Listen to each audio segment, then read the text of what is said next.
Welcome back to Active Minds Podcast, where we aim to learn through the experience and perspectives of those who are paving their own lanes. Then we have a little fun and we try to see where their lessons and wisdoms apply to our everyday lives. And last but not least, the whole point of this is to move smarter together. So, first things first, I want to thank Justin for joining us today. Justin is someone who's paving the way for not only you and I, as well as himself, but specifically something that I love about his approach and our topic today is that he's a kingmaker. Something he focuses on is your strengths, weaknesses, opportunities, and threats. He packages that up real nicely, and then guess what? Helps you make six figures. Welcome, Justin. Welcome, man. I appreciate you having me on here. Absolutely, dude. It's an absolute pleasure. And now you're a neighbor. We chatted a little bit, and I got a little excited when I heard that you were from Kentucky. I've got good and bad experiences over there, to include a bar fighter 3 maybe. But now you're in Miami. Yeah. Now I'm in Miami. Why? Why Miami? I know it sounds like a dumb question, right? No, I mean, I think it's Miami's life, man. I mean, you look around and it's like, I'm always where like the momentum's at, right? And like you go to Miami and people are moving, man. It's like, that's what you need. You need that momentum. It's a city that runs on Café Bustelo, bro. It's the whole place. That's facts.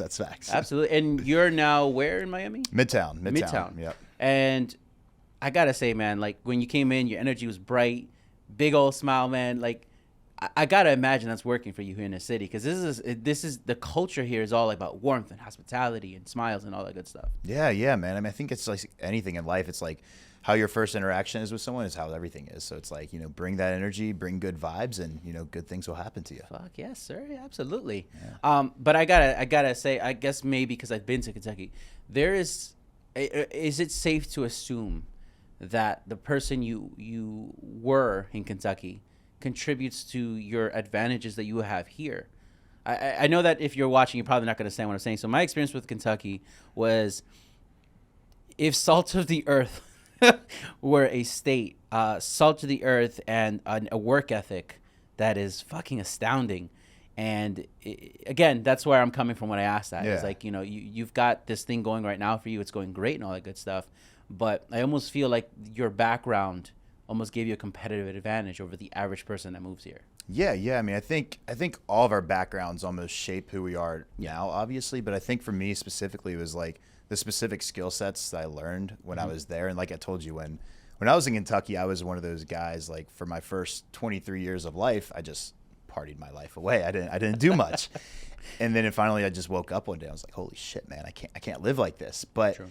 A lot of that skill set, like, for example, I was in a fraternity and I was social chair of my fraternity. And I think like a lot of those like relationships, communication skills, like shaped to where I'm at now. And it's like you take one piece out of every chapter of your life and you put it together where you're at now. I like it. It's like a mosaic, dude. Yeah. No, I fuck with that heavy. And now that you're here, not just the city, but at this stage of your life, something that seems to really resonate with a lot of folks that we're looking to touch and connect with is the fact that you're constantly looking for value everywhere around you and you're knitting it together. And that also translates to your work. But specifically, you said you had a little bit of a burnout phase. Yeah. So like while this stuff comes naturally to you, you somehow got in a space where you were burnt the hell out. How long ago was that and what was that like? Yeah, man. So I've been in this space for a little over 5 years now. And I think it kind of goes back to the foundation I built as an entrepreneur, because when I got started, I didn't have any money when I got started. Like I said, I went to college. I was working a delivery job just to pay the bills. And then my option was either go get a 9-to-5 or fuck it and figure it out myself. And that's kind of, I went the fuck it, figure it out yourself, right? Yeah. And for me, it was like my whole thing was like chasing the money at first, because like I had to, like that was the foundation was chasing the money to pay the bills, to live the life. And it worked for a while. I built a digital marketing agency, and that was kind of like the foundation of it. But what happened was it was always something I wasn't passionate about. And I think that passion eventually led up to everything. So to kind of answer your question, it was about the end of 2021 when everything kind of happened. It kind of crashed, crumbled. We lost a fulfillment partner in the agency. And it was at the chance where I could either like rebuild it back up myself or go this other direction. Something else I was doing. I had like 10 other investments going on too. And it was like, for me, it was just like, I just didn't want to have anything to do with it because I was like, man, like I've put 4 years into this business and I built it so I was automated. Like I was working probably 2-3 hours a week on my agency. We were doing 7 figures a year in it and it was going really well. But like I said, when that, our fulfillment partner kind of just went MIA, kind of just went downhill, it relied on me. And I was like, well, I don't want to build this business again. Right. Like I stacked up enough cash and it was a time for me. I was like, this is a perfect time to go in the darkest moment of my life to figure out what the fuck I want. And that's kind of what it was. It was like, I always relay this back. I was like, dude, this was honestly harder than it was to build my business. And, but we came out of it and it's like, we're shining now. And that's kind of how I am today. And like, I love what I fucking do. And I think it all goes back to like going into that, like the burnout / like dark period of your life to really figure out what you're supposed to do. And that's where I found my passion. And like, that's where, you know, you said when you saw me today, it's like, dude, that energy that you have, it's like, because I wake up every day, I love what I do. Oh, fuck yeah. I got to say, though, you know what stands out to me about what you just said? Specifically, what stands out to me is you were able to work in a style that allowed you to have the freedom to do what you wanted to do. But specifically, you said you weren't passionate about it, but you were still achieving 6 and 7 figures. I'm intrigued, man. I got to ask. Because everyone in the mother tells me now, oh, you got to be passionate. You know, you got to love what you do. But you were doing it, not loving it, not super passionate about it. How did that come about? I love the lifestyle. And Okay. it contributed to like, okay, yeah. It let me do what I want because it was good money, you know, like, and for me, it was, you know, I always look back, man, I laugh. I'm like, for me, it was like, I remember writing on that whiteboard. I lived at this house when I graduated from college that my parents were renovating. Like the walls were fucking dripping water and shit. It was like, it wasn't a great experience. But I remember every single day I'd wake up and I saw on the whiteboard, it was like, all right, first goal, 10K a month. And if I was like, if I can get that, I'm going to book a vacation. Right. And like, okay, you know, I just grind my ass off, hit that. And the next goal was like, all right, I got to make another 10K. Then I can get a tattoo. Got a couple 10Ks around here, but it was always like that goal to keep me motivated to get something. So like, yeah, I wasn't really motivated on, I found different sides that I was motivated on. So for example, it was to be like, maybe like certain knowledge that I learned in there that would motivate, like, so like a new system, a way to like remove myself or just like little tiny things that I would find that would motivate me to like keep going. But like to answer the question, like, yeah, it was like, the passion was never there other than just like the overall of like where I could potentially go with all this. There's a little nugget in there that I hope that you're picking up there. So you were goal setting in a way that you don't hear it often, but scientifically it's been proven. Like, to give you an example of where I'm going with this is, so there is a way that they observed marathon runners, and we're talking like long distance, 20, 25, 26, and so on. And what they found was that the ones that came out ahead and had the highest endurance would, like, for example, let's say you're running and the person in front of you had like blue shorts, right? They would just focus on the shorts. I just need to get this blue short. I need to get past that tree, and so on. And your style is like that incremental, and then you get compounding from that. Yeah. So shit, that's awesome, because then you can you basically will never burn out. You'll never stop. Yeah, yeah, and I'm thinking about like you saying that, like that's the same way because I exercise a lot. I'm really big into fitness and like I couldn't tell, man. Same thing with running, like you said. Like for me, it's like I was thinking that the other day. I'm like, damn. Like every time I run, I'm like, all right, that stop sign. And then I pass the stop sign. I'm like, all right, just a little bit longer. Eventually, you like build those like wounds almost where it becomes like something where you don't even think about it and you just bypass it. I love that, dude. That's just natural to you then, if that's the case now. Yeah, I guess so. Also, you said you were in a frat, which also requires you to have flexibility. I'm being PG here. Yeah. Flexibility with the characters around you, right? Yeah. So you got the flexibility of people around you, social skills, and then you've got that incremental goal setting. So you got compounding. Okay, I'm hoping you're hearing that. You're talking to somebody right now that is setting goals incrementally. Nothing like, I need to change the world. It's just, I want a tattoo. I want a vacation. So you're designing your life almost by default, essentially. Exactly. Just find out what you want and like figure out ways to get there. And then eventually, like you said, it compounds. And it almost feels poetic, the fact that now you as the kingmaker, you're doing that for the people that you're helping. Yeah. So let's get into that, man, a little bit. And anything that you can't say because of an NDA, I'll shut the fuck up. But specifically the people that you're helping, what would you say they all have in common?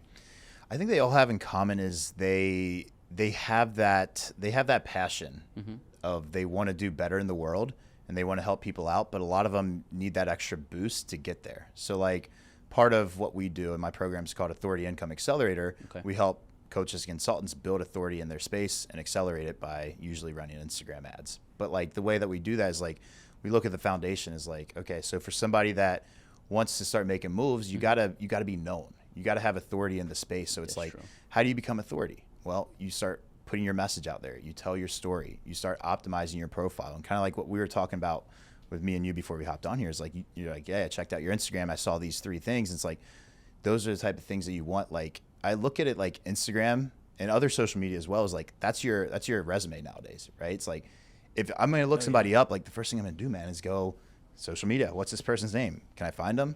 I can't find you. It's like, where the fuck are you? Suspect as hell. Yeah. It's like, are you an alien? You a real person? Sorry, I'm just laughing because some people will go above and beyond to like not be found. Yeah. And it bites them in the ass. You know, I'm a little guilty of that myself, actually, when I was years ago coming out from behind the scenes and like, you know, I knew what I could do. But then when I would walk into rooms, like, who the fuck is this guy?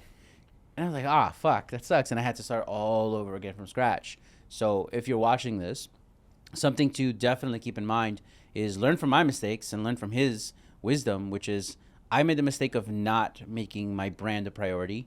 I'm still guilty of it sometimes where I'll go like MIA, for example, my IG. I like abandoned it for months.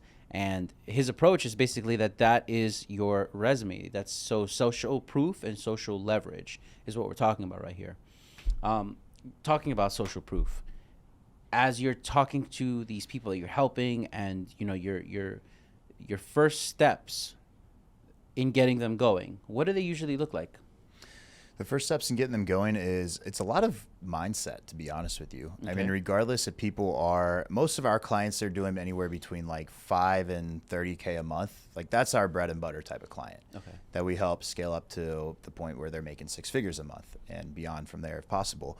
But like usually it's this like mindset of understanding what it actually takes to build a business, because a lot of times our brains play tricks on us, right? Like we're wired as humans to live off of emotion. And because I mean, if you rewind back to before all this amazingness where you could just come into a podcast studio in the beautiful Miami and just record everything, like our ancestors, like their emotions would get involved to tell them, hey, you got to go out to hunt. You got to go hide. You got to go find shelter to live. But now we're in a world now where like our emotions, they're still playing tricks on us and they're trying to like how our ancestors were. So like the first thing I help all my clients do, man, is understand logic rather than emotion. And the way that we do that is by tracking KPIs, meaning that we're actually, when you're running ads, because that's like the bread and butter of our business, is you got to look at the actual numbers and you can't just base it off of, well, I feel like today's going well, or I feel like this month's going well. And it's like, and it's like, you gotta have those numbers. And, you know, I was never a big numbers guy. For me, like I told you before, like high school, college, like I didn't do anything. Like I just partied the whole time. Right. I like that you're honest about that. Yeah. I mean, I think I had to get out of the system a little bit because I moved to Miami. I don't party at all. Really. Imagine, dude, that's a superpower over here. Yeah. To not fall prey to the distractions. Yeah. Yeah. Everyone's like, dude, you live in Miami. How don't you go out all the time? I'm like, it's honestly the opposite. Like I never go out. that is why you're a local now. Yeah. It's like when like friends come here all the time, and I'm pretty sure you have friends that visit Miami all the time. The first thing to do is they go to South Beach. Yeah. And as a local, you do not go to South Beach. You stay the fuck away from South Beach, man. Holy shit, that is a zoo. It is a fucking zoo over there. Dude, funny story. When I first moved here, my parents came down, and because I was living in California, they didn't come out too much to visit. But when they came to Miami, they're like, "Oh, Florida, hell yeah, we'll come visit here." Go figure. That's fucked up. So we didn't really know too much, and we went out to dinner in South Beach. So I drove them to South Beach, and I think it might have been during spring break or something, man. But it was, I'll never forget. We were driving, and there was this golf cart of like these 8 women, pretty big women, and they get off the golf cart and like the music's just bumping. They just start twerking. They get on top of all of these cars in mid-traffic. and start twerking. I Mom. remember, I'm like, Mom, I promise you, I don't know. I did not set this up. I don't know what. I don't know these people. She's never gonna go back to South Beach again. Oh my God. I is that the one like the free rides or something like that? It's like the open one, right? Man, there's so many. It's just like, I don't even know. I was just Hey, like, there's a gimmick every day of the week here. yeah. But yeah. but it's also kind of funny that it took you coming to Miami to get your parents to visit. Yeah. It's a little jacked up. Yeah, but they got here. Sorry, I know we're going for a tangent, but I want to continue that actually. Because of what you're doing and your energy, right? Being here, what would you say is the first lesson that you learned? Like, let's say your first 30 days, the first thing you're like, I see. That is a really good question. I think it was really like understanding how to position myself in the future. And let me explain that a little bit, because when I first came here, it was, I was going out every night. I was partying. And then You were twerking? I'm kidding. yeah, well, I wasn't. I mean, that's not really my style, but well, anyways, it was just like understanding like what the future is, because like I said, even those goal setting moments, I always left it up to the point of, okay, let me just do this one thing and get this goal, right? And like when I came here, it was for some reason it was just like after going out for like, I think it was just like the first 2-3 weeks, I just partied like a lot out here, because I was also celebrating leaving from California where the whole COVID was shut down and all of that. It was like, coming here, life is real again. I can eat out. I can eat out. I don't have to wear a mask. Like, and it finally just opened my eyes up to like think longer term, right? Because I was always in that moment where it was, and I think that went a lot with my brand. If anyone like's been following me online or whatever for a while, they'll probably notice that like everything was always about the lifestyle. It was about like doing things like in the moment, spare the moment. And like for some reason, when I just came to Miami after going out a couple times and like understanding the lifestyle, and I think like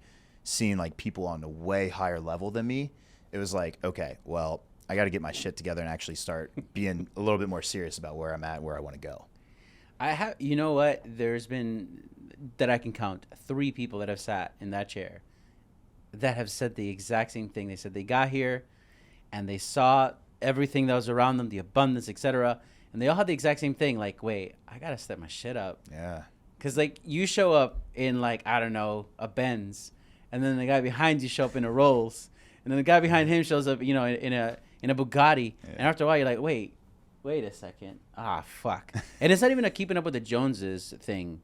It is just that almost because they're next to you, you kind of also, if you ever go out, it's not uncommon that you'll have a drink with them or you have a conversation with them, and you hear what they're telling you and what their experiences, and you're like, not that you're comparing, but it's hard to not notice like, oh fuck, like you're kind of like me, or oh, I think I could do that too, So I at least from the people that I've talked to and who have shared very similar experiences, besides the I got to step my shit up moment, it's always followed by, okay, now what do I do next? Yeah. And this city definitely gives you that energy to kind of get a little creative there. Yeah, it's just like the energy, and like just I always look at, if I can pick up like one valuable lesson from somebody, it's like it's gonna go very far. And like you said there, it's like sometimes you have that like comparison mode, because like kind of going back to how we are as humans, like that's just how we're wired to do sometimes. But it's also like shaping it into a perspective of like, okay, what do they do that I don't do? What can I improve on that they do? And it's like, oh shit, man, you just got that new Lambo. Okay, what do you do? Like what's one piece of advice you give? Something like that, What is some of the best advice you've heard since you moved here? Think long term. Yeah? Yeah. Well, that's a drastic change for you, because you said before it was like increments, right? It was. Not that you've changed that, but I'm guessing now you're challenging yourself to longer vision. Yeah, I mean, even with how I dress and how I spend my money, because I used to be the guy where I was like, every time I make some good money, I'd just go ball out, go to a club, buy some designer clothes, buy some nice jewelry, and it was like, for me, I mean, if you can see, I'm in shorts and a black tee, like that's my style now. And it's like, it kind of went into the concept of simple scales, complex fails. Like that's the main thing. Simple scales, complex fails. Yeah. I like that. I tell all my clients that I'm like, there's one tattoo I'd get on my forehead. Yeah. Say simple scales, complex fails. I like that, dude. Are you sure you're not in advertising? That's fucking catchy. Maybe. I may spend a couple of dollars on advertising. That's catchy. I like it. Whoa. Wait. If you're watching this and enjoying it, press pause for a second. Go to activemindsclub.com. Again, activemindsclub.com. Here you will have membership access to our exclusive networking events, as well as behind-the-scene access to our guests where you yourself can ask them questions.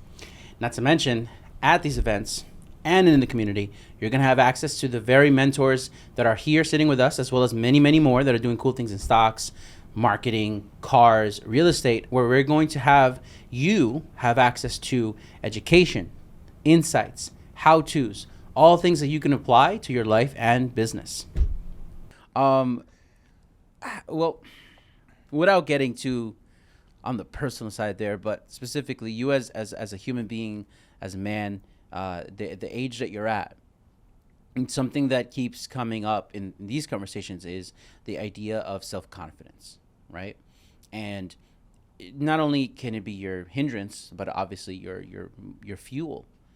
When it comes to those experiences for you, what would you say were those moments that made you feel unfuckable with?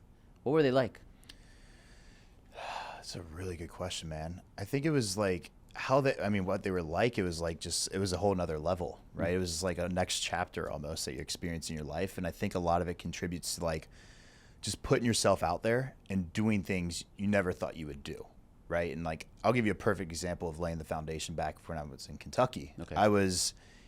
When I went to college, I was in a break. I just got out of this breakup with this girl that I thought I was going to be together with for the rest of my life, right? Heartbroken, freshman that had no idea what he wanted to do with his life. And at the time, it was like, I went to a small high school Catholic school with like 90 people I graduated with. And then I went Holy to shit. Yeah, it was really small.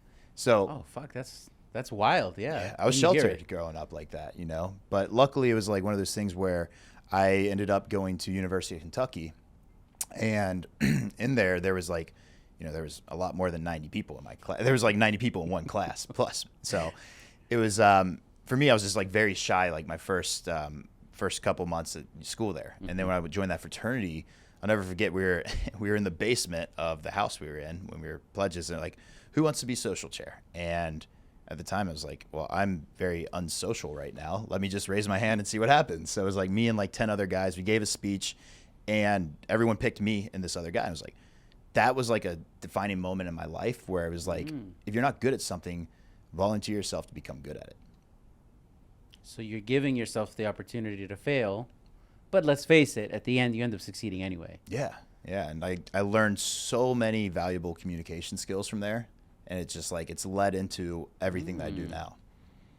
Oh, hell yeah. And I can definitely see how that benefits the people that you serve. Yeah. Because I'm pretty sure, especially with coaches, like I've noticed this a lot, like there's this like curse of knowledge where they're so knowledgeable about their thing that it just seems like common sense to them. And you're kind of sitting there like, no, dude, you could charge for this and charge a very good amount of money for this. Yeah.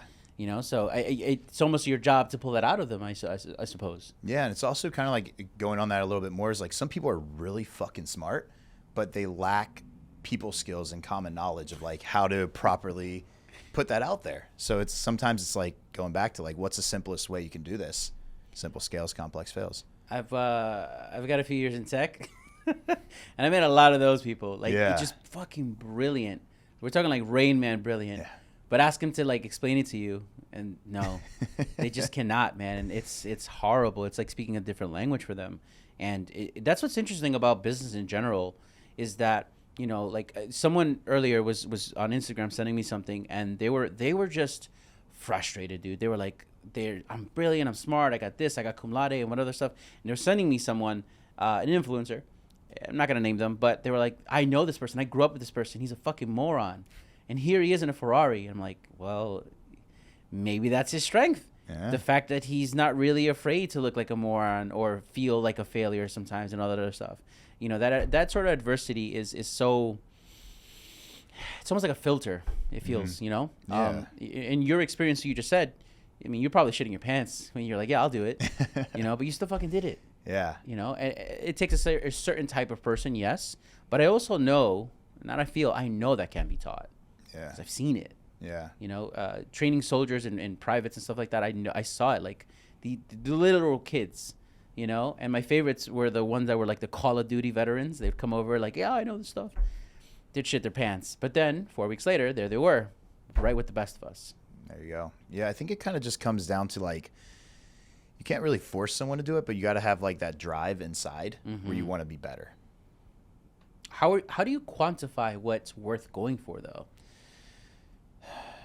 I think it just kind of comes down to, if you look out like where you want to be in the future or who you want to be, then it's like, what are things that are going to be characteristics that get you there? So like my first, before I started my advertising agency, in the middle of like that whole broke scheme, graduating from college, I took on this sales opportunity, and I was going door to door, knocking, trying to sell print and digital ads. Shit. Yeah, it was a lot of fun in Lexington, Kentucky. It was very hot and then very cold. You know, it was like never really in the middle. So you'd either be sweating or you'd be cold. But with that, it was one of those things where I just like, I learned more about like how to become who I wanted to be. And I always had this fictional character. Have you ever seen the movie Entourage or the show Entourage? Yeah. You know Ari Gold? Yeah, I'm very familiar with Ari Gold. Yeah, Ari big Gold. fan. Big yeah, fan. that's the guy that I wanted to be like. So I'd pick up little things that he would do. He would always carry his phone as he walked, and you have it like this. I would do that as I walked, and then I would just like practice, like almost like a tonality, like he would do as I talk in, and I walk into these businesses, and I'd act like I owned the place. Be like, hey, sign this fucking deal, bro. Oh man, I hope that we can put clips of Ari Gold into here, Stuart, into this part, because like there's so many good clips that go from this. Oh my god, my favorite's when he goes in and he has that like paintball gun or Yes. just Da, da, da, da. Oh, I fucking love that scene. Yeah. It's like, you're fucking fired. Oh my god. Oh, that's the clip. That's the clip, bro. Please That's put a that in clip. there. Run it up. Sorry, now my brain just went to Ari Gold. I'm stuck. We're gonna have to pause this shit. No, I'm kidding. But that show, specifically that style though, that it's almost like visualization and role play at the same time. So I can definitely see how that's helpful, especially when you build your persona, because you work with branding all the time. So you're familiar with like avatars and building personas and all that good stuff. So it almost feels, man, like Emeril Lagasse or like those chefs. Basically, you're doing the recipe, and it's not that they're paying you for the recipe; they're paying you for the experience, almost, so to speak. Yeah. So if you're taking them through the mindset and their perspectives on things, and you're sharing with them essentially what worked for you, what does phase 2 look like then? Phase 2 is like just implementing, really, and just being consistent with it. And I think like kind of with what you were saying there is like, we live in a world now where you can get knowledge from everywhere, right? Like you go on YouTube, how to change your tonality, or how to run Facebook ads, or how to do this. And it's like people, it's all out there, but people pay for the information to be helped implemented, right? Like I think the biggest thing that I found is people just need accountability. It's like so many people, you can tell them what to do. It's like, hey, did you do that? Did you update your numbers? Oh no, I was going to do this, but excuse. It's like, okay, well, just fucking do it. Hey, did you do it? No, I didn't. Well, just fucking do it. What are you waiting for? There's an irony to that, because that's why the prices are what they are. Yeah. You know, because you hear accountability, responsibility. Yeah, that's not really some people's forte, man. Oh my god, dude! So one of the things I do in my company is we have all of our employees do an end of day report. That way, like I can see, my sales guy, my setter, like what their numbers were, where they're at. We even ask them like mentally how they were performing. Like, how would you feel emotionally? Did you feel like you served people today? So we took that in we saw it worked really well with like our own company, because I can monitor all that. So we implemented it in with our clients. So now our clients are doing an end of week report. So that way, like they're saying, hey, what are your KPIs for the week? How'd you feel for this week? And then it gives me a reason, and my team a reason to reach out to them if they didn't fill it out, and be like, hey, did you fill that out? No. Okay, go fill it out. It's part of the process. Do your fucking job. It's like, just do it. Like you said, you're going to do it. Huh. What would you say, I guess in your experience, right? You've got the team being set up. You know, you've got all these moving pieces, and before you talked about like you also had like 10 other businesses that you were invested in and so on. What would you say is your breakup of it? As in, like, what are you paying attention to first, and then why are you choosing that in that order? Yeah, it's a really good question. That kind of went to the whole burnout side of things. It's like I'm 100% all in on this coaching program right now. Okay. Authority Income Accelerator, and I have some small things on the side, you know, obviously like that was one of the big things. Like I was really big into like crypto and all that stuff. And then, you know, naturally a lot of Yeah. just basically crumbled. Yeah, that between that and the rug pulls, Jesus Christ. Yeah, man. And I think the biggest thing that's, if I had to go back and tell myself one thing, it'd be like, dude, focus on one thing until you build that out to be exactly where you need it to be, and then go on to your other endeavors if you want. But like, even a better way is just like, just add on to that, like in the same industry, and just build it out. So you're still remaining focused. Yeah. Because focus is like, because think about it, if you're doing like, if you have 5 different things going on, your day is scheduled to do like one big task, right? But then you might have a client from another business call, hey, I need you to fix this, or like an emergency from there, an emergency from there. It's like, you don't have focus, where if you focus on one thing, you can allocate that like the right way and be like, all right, cool, I'll get this done this time. And this one focus project is what I'm going to be focused on. But it wasn't always that way though. No. So at one point you were getting the distractions while you're in the middle of your process. Yeah. It was always something different, and be like, okay, Bitcoin's going up. I gotta go short it or something, there's always something going on. It's like, I think the biggest thing is just like being focused, 100% focused on one thing until you can like remove yourself from it, and then start putting your attention and allocate it towards it needs to be. That costs money though. Yeah. So like you already know how some people are like, well, it costs money, I can't do that, sounds amazing. But it's not the reality for everyone. Yeah. What did it look like for you as you were the one doing all of that? Yeah, it was just kind of like what I mentioned before. You got to have that like overall vision of where you want to go. And that's why if you're in the coach, that's why I tell like my clients in the coaching space, like, margin's huge. Like, if you have good margins, you can dip into that and slowly start removing yourself. So raise your price. Raise your goddamn price. That's how you afford the help. So stop bitching and moaning. There you go. Thank you, man. Yeah. Because that's the answer that people need to hear, I think, sometimes. Yeah. Just raise your fucking price. It really is. Like, and raise your price, increase your value. I get a lot of flack for this, and other people agree with me. But my perspective and my experience has taught me that the cheapest customer usually demands the most and is the most fucking annoying. 100%. They're like, give me this, give me that, bring the shoe, bring me the moon, bring me the stars. And then the other one, there's like it's pretty popular. I've seen the post. It's like $500 asking for the world, $5,000. Like, cool. What do I send the money to? Yeah. And it sounds like you're having the same experience. Yeah, those are the type of clients we like to work with. Is the ones that, because it's the just same. Get it done. Yeah, just get it done. Because that's how I am too with anything. It's like, if I can, I always pay on the spot if I want something. It's not I have to think about it. It's like, if I want this, I go and get it. And it's like, I'm a big believer in you are what you attract in the world, right? So like, that's why, like, with those type of clients, they're always our best clients too. And we say that on the calls too, on the sales calls. Like, look, you smooth talker, you're the best thing that's ever. I love that approach though. But it's really true though. Like, anyone that pays in full inside our program, always they show up the most and they get the best results. It's hard to argue with that, man. Yeah. It's hard to even now as I focus on building portfolios.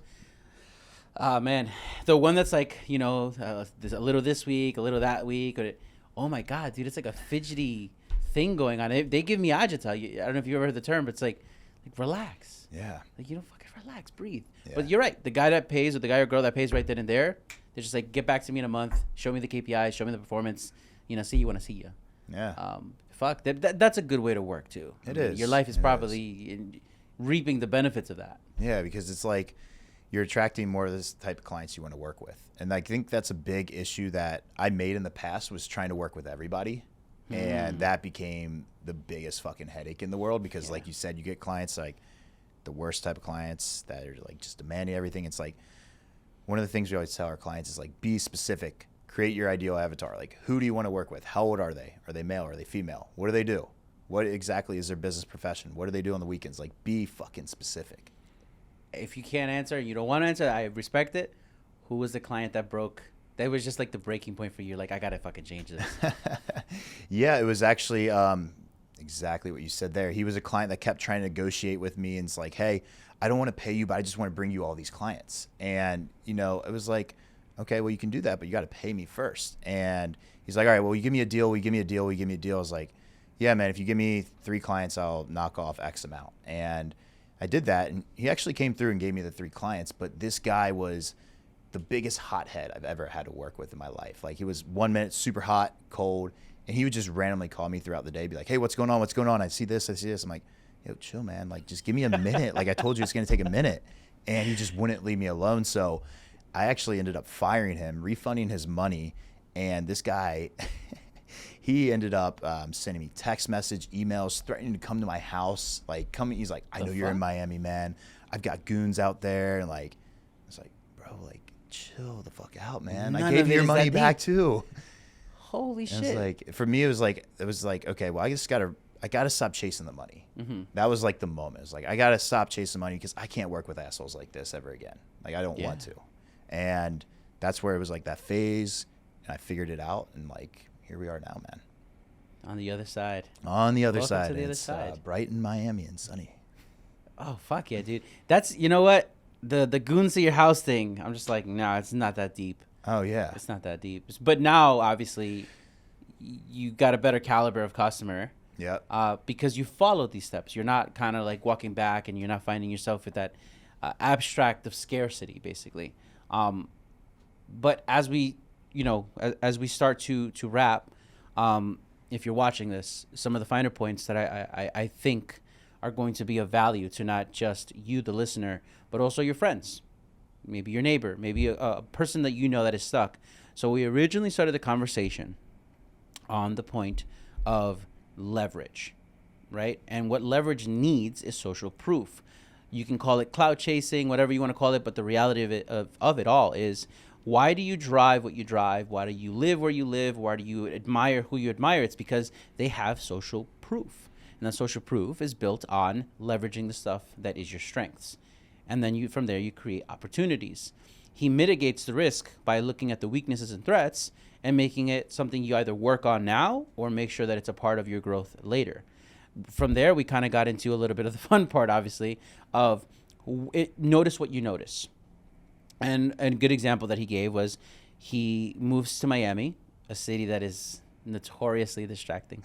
And he basically he gets it out of his system right there. He's honest with himself. And after that, he's just left with work and opportunity and things to look forward to. After that, he got a little bit into the things to look for when you're going to decide to move forward with your ideas. And one of the things that we go over a lot is discipline. His form of discipline specifically, I'm a huge fan of, is what motivates me is going to be essentially the things that revolve around designing my life. So he first designs his life, tattoo, a vacation, a car, a trip, etc. And then he just has that be the goal. A good example of that, and if you wanted to look it up, is the way that people study motivation. The example that we went over a little bit was just like how marathon runners, look at a tree, the thing in front of them, and then just keep going. And then as we start to come to the finer points of the conversation, the joke of increasing your price is part joke but part truth, in that a huge part of what being an entrepreneur or developing your career is the politics of it all. So in your career of, like, let's say your day job, you've got the politics of who you work with. As an entrepreneur, the politics are of who you serve. So please take those two into consideration. You don't have to work with everyone. You don't have to help everyone, right? Now it just comes down to, as his example was, who do you want to embody? Which I thought that was a fucking awesome example. For him, it's Ari Gold. And if you've never heard of Ari Gold, go Google Ari Gold Entourage. There's a scene specifically where he walks into the office and he lets it rip with a paintball gun. Fucking classic shit. Oh, man, I love that guy so much. I would love to have a drink with Jeremy Piven, man. Oh, my God. Have you read his book, Ari Gold's Rules to Live By?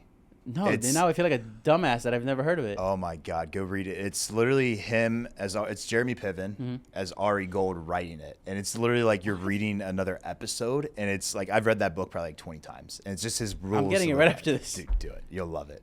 Jeremy. Sorry. What is it called again? I think it's called Ari Gold's Rules to Live By. Rules to Live By. Yeah. Thank you so much, man. Oh, yeah. But I want to give you the floor, man. You've got energy. You've got life ahead of you, man. What's something in the last 6 to 12 months that you're just beyond fucking proud of?